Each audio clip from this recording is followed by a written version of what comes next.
नमस्ते। सऊदी अरब और संयुक्त अरब अमीरात के रिश्तों में आई दरार जितनी गहरी होती जा रही है, पाकिस्तान के लिए हालात उतने ही जटिल, असहज और खतरनाक होते जा रहे हैं।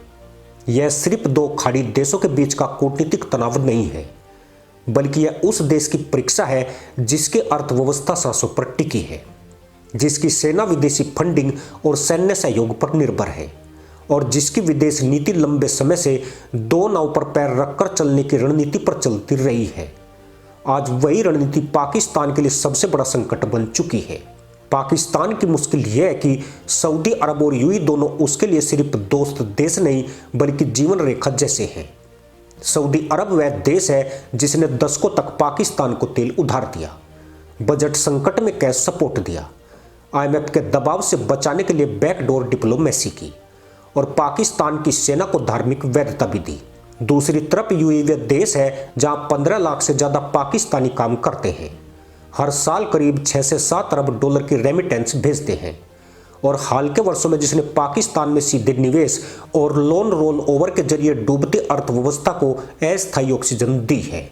अब जब यही दो देश आमने सामने खड़े हैं, यमन से लेकर सूडान और रेड सी तक अप्रत्यक्ष युद्ध लड़ रहे हैं, तो पाकिस्तान के सामने सवाल यह नहीं है कि वह किसका समर्थन करे, बल्कि सवाल यह है कि वह किसे नाराज करने का जोखिम उठा सकता है, क्योंकि यहाँ एक गलत कदम सीधे आर्थिक तबाही, सैन्य अलगाव और राजनीतिक अस्थिरता में बदल सकता है।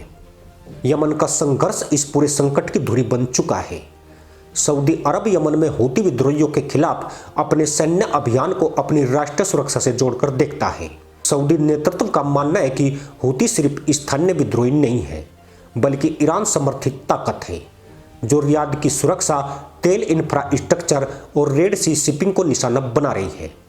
इसलिए सऊदी अरब चाहता है कि उसके पारंपरिक सहयोगी, खासकर पाकिस्तान, इस लड़ाई में खुलकर उसका साथ दे। पाकिस्तान ने पिछले साल सऊदी अरब के साथ द्विपक्षीय रक्षा समझौता किया था। इस समझौते में सैन्य प्रशिक्षण, इंटेलिजेंस शेयरिंग और संभावित संयुक्त अभियानों की बात शामिल थी। कागजों पर यह साझेदारी मजबूत दिखती है, लेकिन जमीन पर तस्वीर अलग है।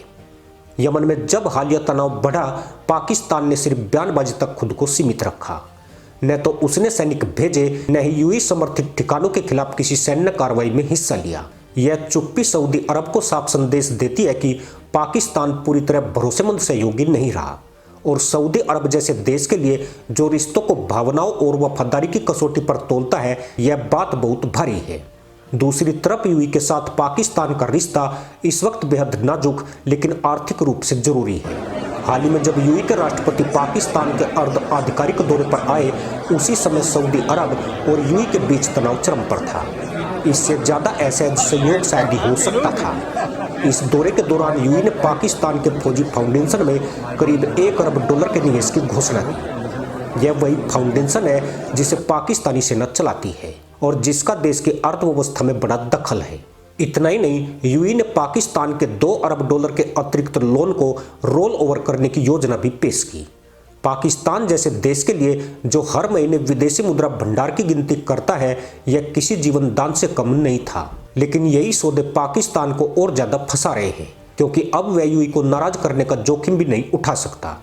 स्थिति तब और गंभीर हो गई जब सऊदी अरब की सेना ने यमन में यूएई की सैन्य संपत्तियों पर हमला किया।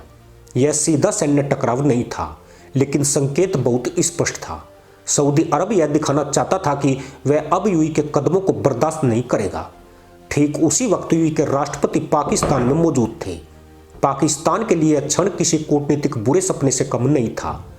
एक तरफ सऊदी अरब जो पाकिस्तान से खुला समर्थन चाहता है, दूसरी तरफ यूएई जो निवेश, रेमिटेंस और लोन के जरिए पाकिस्तान की अर्थव्यवस्था को थामे हुए है, और बीच में पाकिस्तान जो न खुलकर बोल पा रहा है न खुलकर चुप रह पा रहा है। पाकिस्तान की दुविधा सिर्फ यमन तक सीमित नहीं है। सूडान में चल रहे गहरे युद्ध ने इस संकट को और उलझा दिया है। पाकिस्तान सूडान की सेना को करीब 1.5 अरब डॉलर के हथियार बेचने की तैयारी में है। ये हथियार यूएई समर्थित रैपिड सपोर्ट फोर्सेज के खिलाफ इस्तेमाल होने की संभावना है। इसका मतलब साफ है, एक तरफ पाकिस्तान यूएई से आर्थिक मदद ले रहा है, दूसरी तरफ वह परोक्ष रूप से उसके समर्थित गुट के खिलाफ हथियार बेच रहा है। यह वही नीति है जिसने पाकिस्तान को पहले भी मुश्किल में डाला है। हर जगह खेल खेलने की कोशिश, लेकिन अंत में सबको नाराज कर देना। सऊदी अरब इस पूरे घटनाक्रम पर बारीकी से नजर रखे हुए है। उसने इस्लामाबाद को संकेत भी भेजे हैं और कड़े संदेश भी।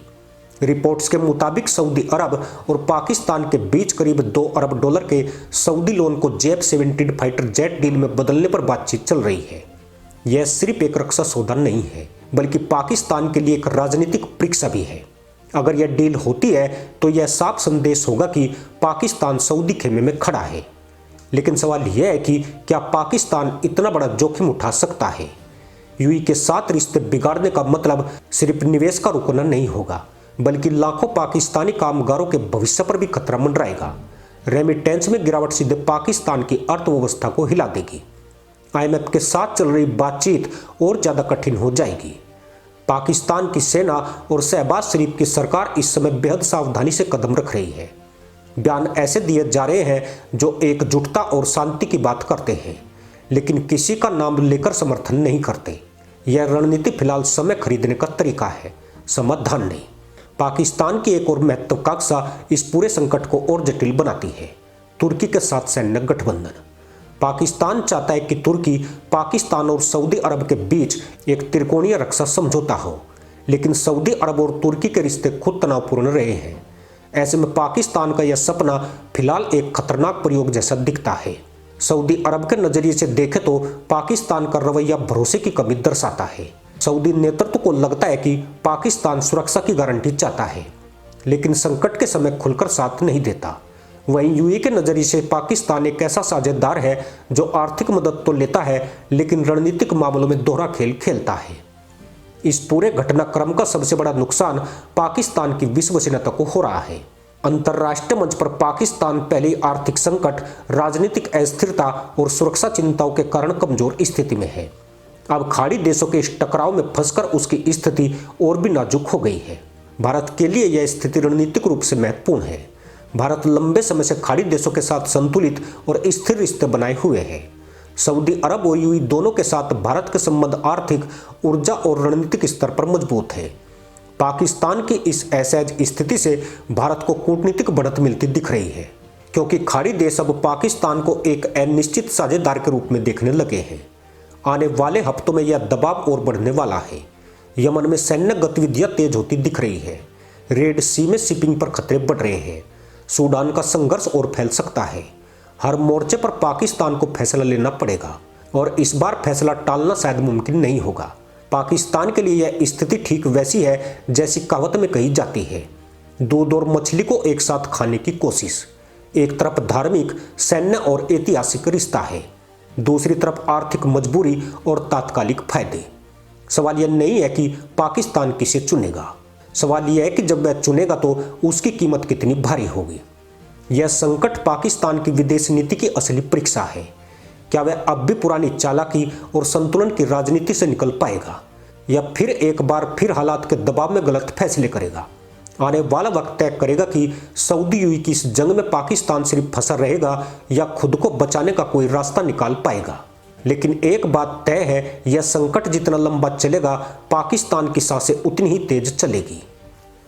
इसी के साथ अनुमति दोस्तों, जय हिंद, वंदे मातरम।